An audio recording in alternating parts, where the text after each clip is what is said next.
natureza corpuscular da luz, depois daquelas experiências de Young, de Fresnel, sobre interferência, difração da luz, depois de Maxwell. Ainda vamos discutir teoria corpuscular da luz? Vamos. Houve uma reviravolta. Lembra-se que Newton defendia a natureza corpuscular da luz? Luz composta por diminutas partículas. Newton não deu o nome a estas partículas. Quem deu o nome a essas partículas foi Albert Einstein. Sim, ele mesmo. Porque Einstein formulou uma proposta de uma teoria corpuscular da luz. De forma que agora estamos diante de grandes problemas. Uma teoria, duas teorias, e qual é a que está certa? Bom, vamos primeiro falar, então, da teoria corpuscular da luz. E aqui eu gostaria de falar isto abordando, primeiramente, a proposta de Newton, que é de uma teoria corpuscular da luz. Isso, 1680, como sabemos, aproximadamente, 1680, aproximadamente. Newton sugeriu isso, mas caiu no esquecimento, como eu disse antes, por conta daquelas experiências e por conta da teoria de Maxwell também. Mas eis que, no ano de 1900, muito tempo depois, Max Planck estava diante de um problema muito interessante e que ninguém conseguia explicar. Vamos depois falar deste problema, que é simples. Podemos entender a luz proveniente do Sol? Podemos entender o espectro da radiação emitida por um corpo aquecido? Sim, pode ser você. Nós também emitimos radiação.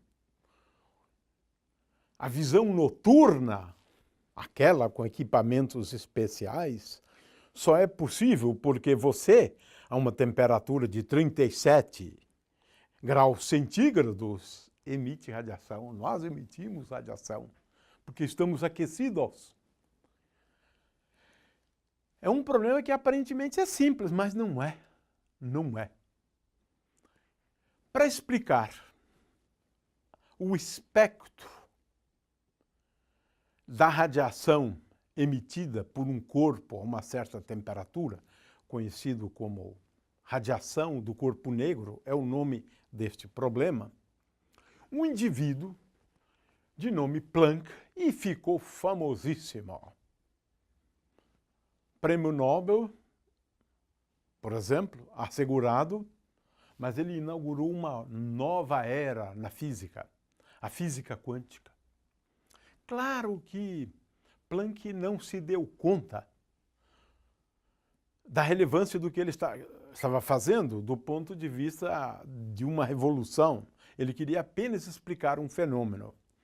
Para explicar esse fenômeno, ele fez uso de uma hipótese bem simples. A energia de objetos, ou da radiação, melhor dizendo, a energia da radiação dentro da caixa, essa energia, ela aparece em quântons. Olha só, começou a teoria quântica aí. Ou seja, Planck disse o seguinte: a energia da radiação dentro da caixa, ela é igual a um número inteiro, n igual a 1, 2, 3, 4, n um número inteiro, vezes h vezes ni. Ni é a frequência da radiação. É a ideia da radiação em pacotes de energia. Era isso que o Planck propunha. A radiação dentro de uma caixa aquecida era tal que as energias possíveis para essa radiação eram dadas por essa regra aqui. Tirou isso do nada. Na verdade, o que o Planck estava propondo é a quantização da radiação. Estava falando aqui dos quântons da radiação, que são os fótons. Mas ele não avançou essa ideia, ele apenas propôs isso. E aí conseguiu explicar o espectro da radiação do corpo negro. Só com base nessa hipótese aqui, de que a energia vinha sob a forma de pacotes de energia.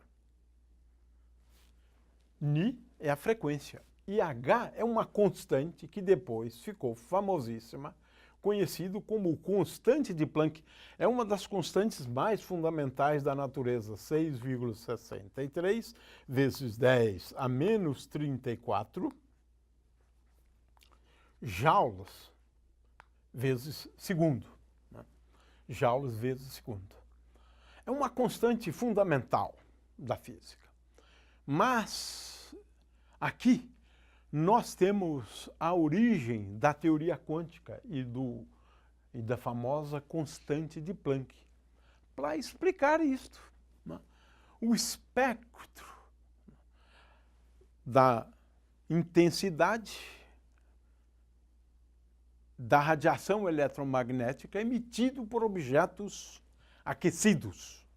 Você, uma estrela, ou quando colocamos uma barra de ferro num forno que vai se aquecendo, emitindo radiação eletromagnética, não importa qual seja o caso. Planck propôs isso. Depois de Planck, isso em 1900, o início da teoria quântica, Planck estava propondo o quantum da radiação eletromagnética. A radiação eletromagnética seria composta por quântons de energia, H-ni. 5 anos depois, Einstein, em 1905, para explicar o efeito fotoelétrico, que vamos apresentar em detalhes daqui a pouco. Para explicar o efeito fotoelétrico,